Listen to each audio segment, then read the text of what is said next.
Assalamualaikum warahmatullahi wabarakatuh. Sebelumnya perkenalkan, nama saya Maulana Muhammad Ulin Nuha, mahasiswa Prodi Tasawuf dan Psikoterapi semester 5 di Fakultas Usuluddin IAIN Kudus. Di sini kita akan membahas materi mengenai bahasa sebagai media meningkatkan kecerdasan anak. Yang pertama, pendahuluan. Kita ketahui bahwasanya manusia lahir tanpa mengerti apapun. Mulai dia dari bayi, balita, itu dia tidak mengerti apa-apa. Kemudian dalam Al-Quran surat Al-Iqra ayat 1-5 dijelaskan bahwa kita disuruh untuk Iqra, kita disuruh membaca. Iqra bismi rabbikal ladzi khalaq. Kita disuruh membaca dengan menyebut nama Tuhan kita, yakni Allah Subhanahu wa Ta'ala yang menciptakan kita. Kemudian pada ayat 1-5 tersebut juga diterangkan, kita yang semula tidak tahu apa-apa, kita diajarkan allama insana malam ya'lam. Kita diajarkan oleh Allah sesuatu yang semula kita tidak ketahui, kemudian kita ketahui dan menjadikan itu ilmu ataupun wawasan bagi kita.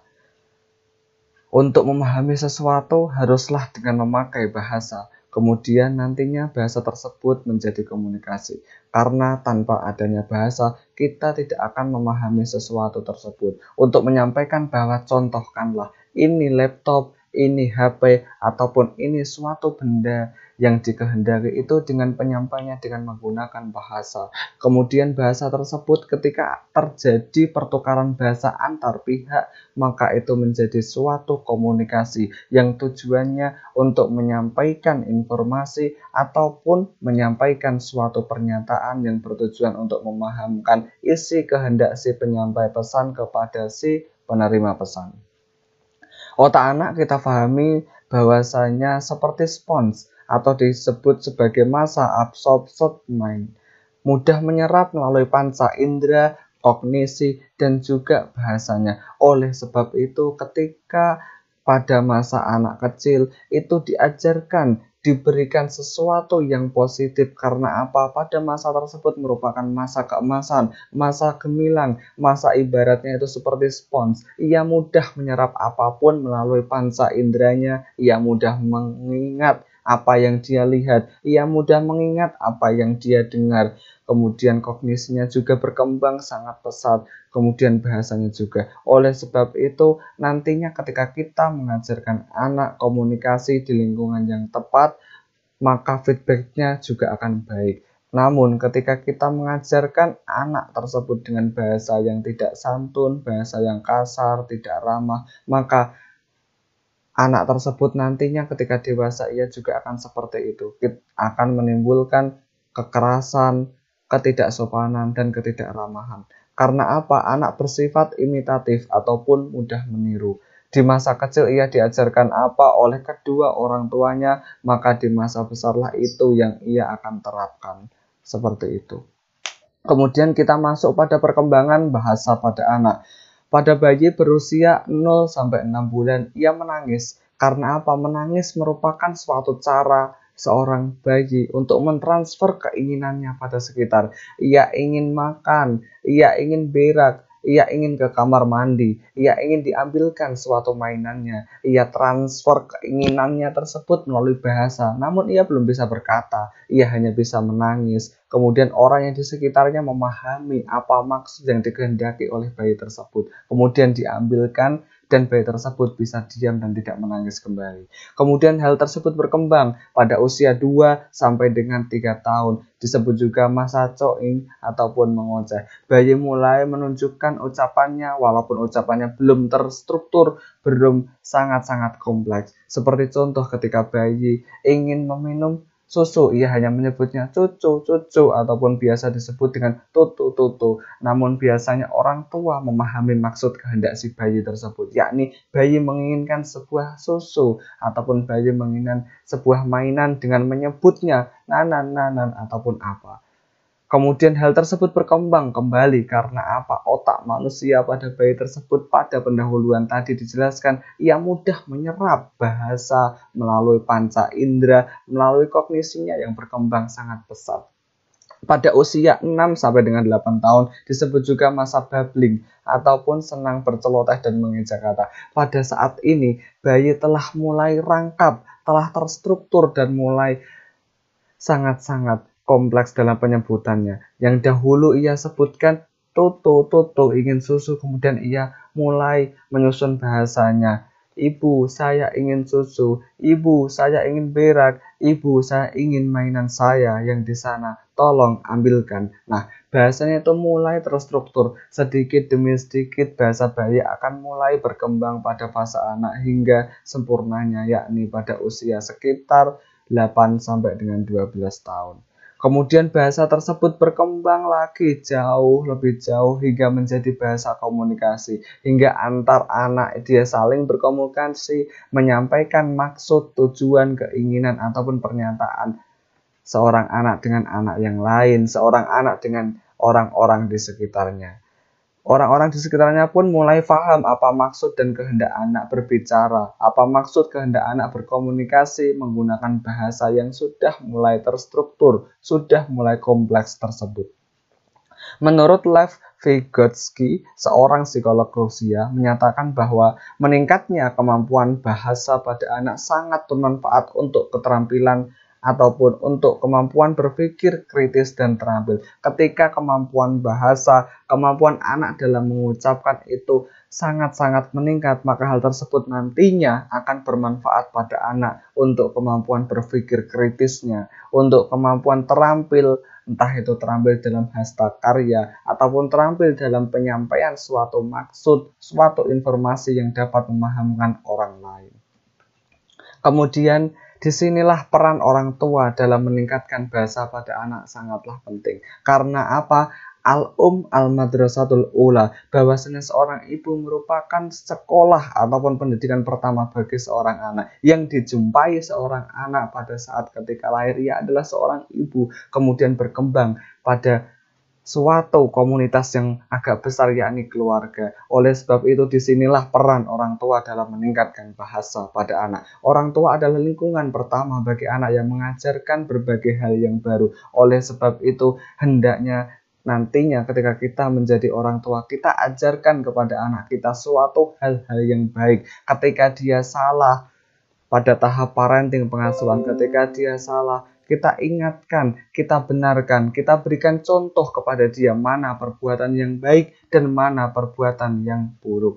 Pada tahap pengasuhan tersebut itulah sangat penting dalam peningkatan bahasa pada anak nantinya. Kemudian menuju ke tahap komunikasi, kita ajak komunikasi anak jangan sampai kita diamkan. Karena apa? Semakin banyak kita ajak anak berkomunikasi, maka bahasa dalam anak tersebut itu akan meningkat dengan pesat karena ia mengikuti orang tuanya. Ia mengikuti komunikasi orang tuanya walaupun hanya sekedar menjawab, sekedar menceritakan bagaimana nak mainanmu, bagaimana nak harimu sekarang, bagaimana nak teman-temanmu sekarang. Seperti itu nantinya akan meningkatkan pesat dalam kemampuan bahasa anak. Kemudian ada juga tahap volunteering ataupun sukarela. Di sini adalah tahap orang tua dalam mengasihani anak, sukarelanya orang tua dalam membimbing anak perlahan namun pasti. Anak ketika salah dibenarkan, anak ketika melakukan suatu kesalahan itu ditunjukkan, bukannya dimarahi. Karena ketika anak sudah dimarahi, ia akan down mentalnya.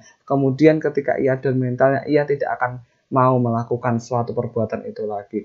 Namun seyogianya orang tua menunjukkan, nak ini perbuatan yang salah, nak yang benar adalah yang seperti ini. Namun ketika anak tersebut dikasih tahu secara perlahan, dikasih tahu secara pelan-pelan, maka insya Allah anak tersebut akan dapat menerimanya dan dapat memahaminya.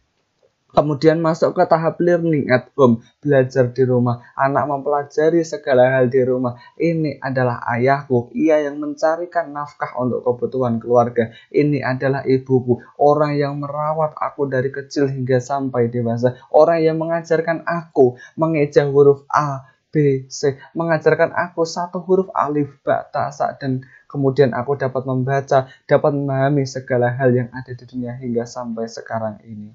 Kemudian masuk ke tahap decision making, yakni pengambilan keputusan. Pengambilan keputusan seorang orang tua terhadap keinginan anak. Sebagai contoh, ketika anak ingin bermain panas-panasan di luar, suhu sedang tinggi, orang tua melarang karena hal tersebut dapat mempengaruhi kesehatan anak. Disitulah peran orang tua dalam pengambilan keputusan keinginan seorang anak. Ketika orang tua melarang menggunakan bahasa dan komunikasi, anak memahami, disitulah nanti akan meningkatkan kemampuan bahasa pada anak. Oh, ini yang dimaksud dan diinginkan orang tuaku, seperti itu. Kemudian masuk ke tahap collaboration with community. Seorang anak mulai berkolaborasi dengan keluarga atau lingkungan sekitarnya. Ia mulai menyapa tetangganya, hai nenek, hai kakak, hai om, dan lain sebagainya. Ketika kolaborasi tersebut dijalin dengan erat dan peran orang di sekitarnya tersebut juga terbuka, fleksibel dengan anak tersebut, maka peningkatan bahasa dapat pada anak akan terjalin secara maksimal.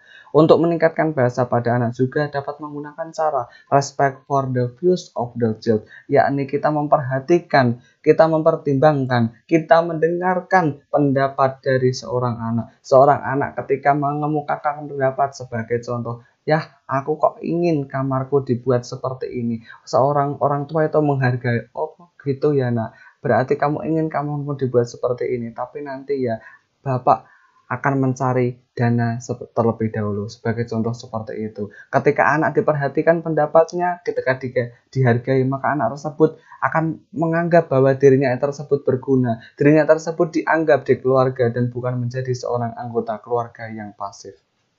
Kemudian meningkatkan kecerdasan anak melalui bahasa. Pada masa anak terjadi perkembangan otak yang sangat signifikan karena tadi di pendahuluan telah disebutkan bahwasanya otak anak merupakan seperti spons atau disebut masa keemasan, masa gemilang, masa absorption mind, seperti itu. Hingga terjadi perkembangan pada aspek bahasa dan kognitifnya sehingga kemampuannya terus mengalami peningkatan seiring waktu berjalan.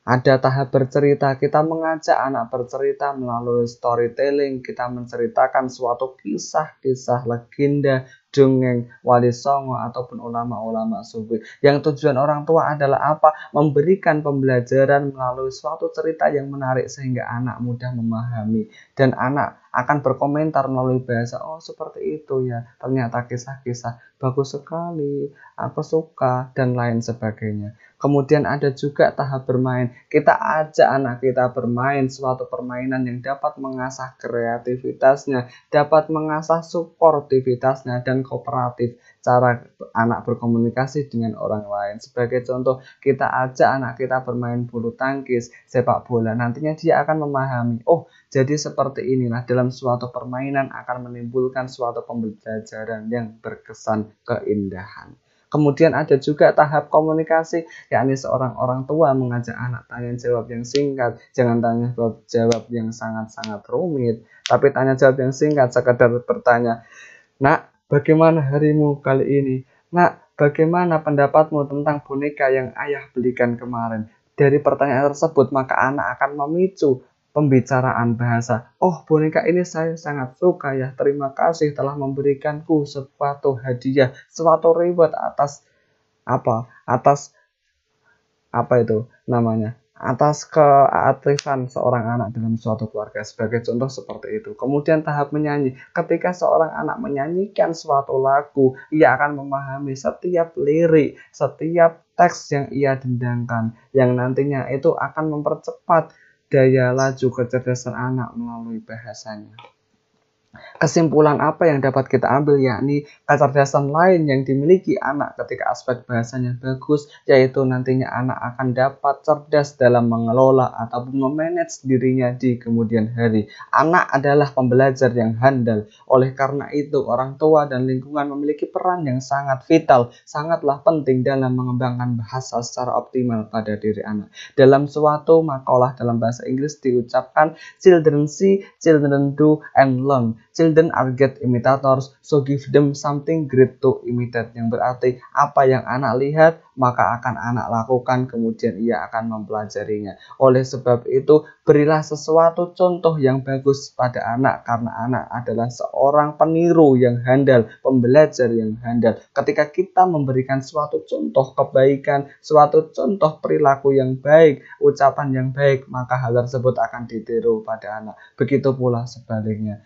Inilah sedikit yang dapat saya sampaikan. Apabila ada kesalahan dalam ucapan ataupun dalam penulisan, saya mohon maaf yang sebesar-besarnya. Dari saya, wal afu minkum, sumassalamualaikum warahmatullahi wabarakatuh.